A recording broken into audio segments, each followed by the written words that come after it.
Hello everyone, welcome to this next video on complex analysis. In this video we shall take up this linked question, and this question appeared in 2009. So the first part of this question says, if we are given this function f of z defined like this, then the residue of the function f calculated in the upper half plane is which among these four? So let us first see what is the given region to us. So here the upper half plane is given to us. So first of all, let us draw this complex plane. So this is our y-axis, and the corresponding x-axis would be this dotted line. Why I am creating this dotted line? Because in the region, we are given this region, the upper half plane, y greater than 0. So for y greater than 0, we have this whole region above this dotted line. So dotted line represents we are not considering the region, we are not considering the points on this x-axis. So in this region, this x-axis, that means y is equal to 0, is not included over here. So that is our region. So first of all, let us see whether this function f of z given by e to the power iota z divided by z into z square plus 1, whether this function is analytic in the given region or not. So for that, what do we do? We firstly see the singularities of this particular function. So for singularities, we just equate the denominator equal to 0. So when you equate the denominator equal to 0, from here you see z is equal to 0 and z is equal to plus iota, z is equal to minus iota are the possible points of singularities. These may be singularities. Now, whether they are the corresponding singularity or not, that depend on the given region. So in our case, the region is this one, the upper half plane, right? So that is why we say the point z is not included, because we are not considering this point.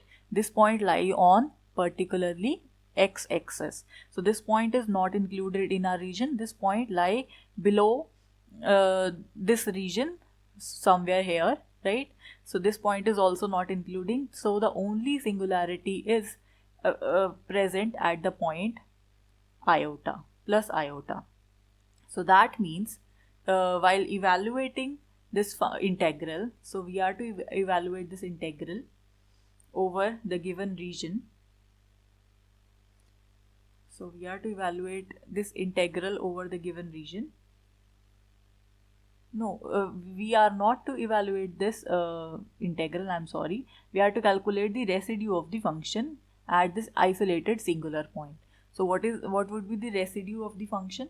So the residue of the function f of z calculated at z is equal to plus iota, that would be given by the formula limit z belongs to iota.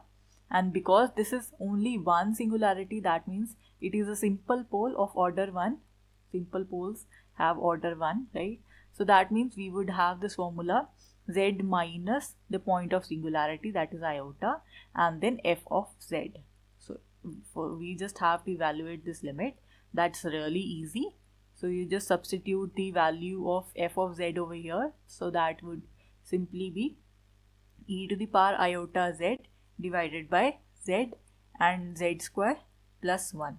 So you can obviously factorize this term z square minus 1 into z minus iota and z plus iota. So you'll simply have z minus iota and z plus iota. This z minus iota cancels with this one. So you can directly substitute the limit z going to iota. So it would be e to the power minus iota square divided by iota into 2 iota. So it would be e to the power, iota square is minus 1, so it would be e to the power 1 divided by 2 iota square, and iota square is again minus 1, so it would be minus 1 by 2 into e. So that would be your answer. or you can write this to be minus 1 upon 2e. So this is our answer. So let us look at our options. So 1 upon 2e is our option. So here option A goes to be the correct option. Well, that is it for this video. I'll see you in the next question.